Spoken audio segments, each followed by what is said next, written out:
চট্টগ্রামের হালি শহরে বিপুল পরিমাণ ভিওআইপি সরঞ্জাম জব্দ করেছে র্যাব। আটক করা হয়েছে চক্রের মূল হোতাকে।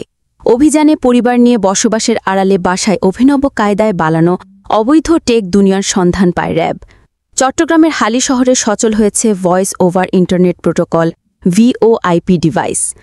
একসাথে একই স্থানে মিলছে অনেকগুলো সিম সচলের সিগন্যাল। গতকাল দিনভর এমন সিগন্যাল পাচ্ছে এনটিএমসি ও বিটিআরসির বিশেষ টিম। এরপর হালি শহরের পুরো এলাকা জুড়ে গোয়েন্দা তৎপরতা বৃদ্ধি করে র্যাব সদস্যরা। মধ্যরাতে হালি শহরের বি ব্লকের এই বাসার সামনে এসে এনটিএমসির ভিওআইপি সরঞ্জাম ডিটেক্ট ডিভাইস জানান দেয় এই ভবনেই রয়েছে অপরাধী। সবশেষ ভবনের 9 তলার একটি ফ্ল্যাটে মেলে এইসব সরঞ্জাম। কয়েক হাজার সিম, ডজনেরও বেশি ডিভাইস ও শত শত ইন্টারনেট মোডেম জব্দ করা হয় একটি কক্ষ থেকে।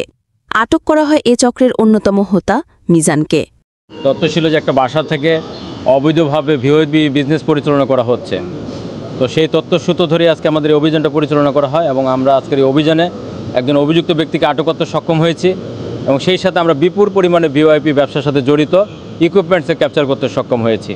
র্যাব বলছে সিমগুলো সংগ্রহ করা হয়েছে অবৈধ উপায়ে। প্রতিটি সিমই অন্যের নামে রেজিস্ট্রেশন করা। 1000 টাকার বিনিময়ে এমন 20টি সিম সংগ্রহ করত চক্রটি। ভিওআইপি সেটা হচ্ছে ইন্টারনেটের মাধ্যমে অবৈধভাবে আসলে বিদেশে যে কল করা ইন্টারনেট প্রোটোকলের মাধ্যমে এটা কাউন্ট হবে মেইন কল হিসাবেই।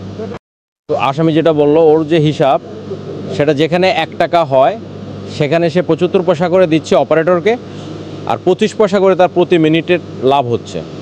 সেই হিসাবে তার প্রতি মিনিটে এখানে যেহেতু সিম সংখ্যা অনেক বেশি, 10,000 অ্যারাউন্ড প্লাস মাইনাস, এখন ওই সিমগুলি দিয়ে প্রতি মিনিটে যে কথা বলতেছে এই প্রতি মিনিট ওয়াইজ তার 25 পয়সা করে লাভ হচ্ছে। এসব ডিভাইসের কারণে প্রতিদিন কোটি কোটি টাকা রাজস্ব হারাচ্ছে সরকার। সংশ্লিষ্ট সিম সরবরাহকারীদের চিহ্নিত করে ব্যবস্থা গ্রহণের আশ্বাস বিটিআরসির। দেশের বিভিন্ন স্থানে সক্রিয় রয়েছে এমন একাধিক চক্র।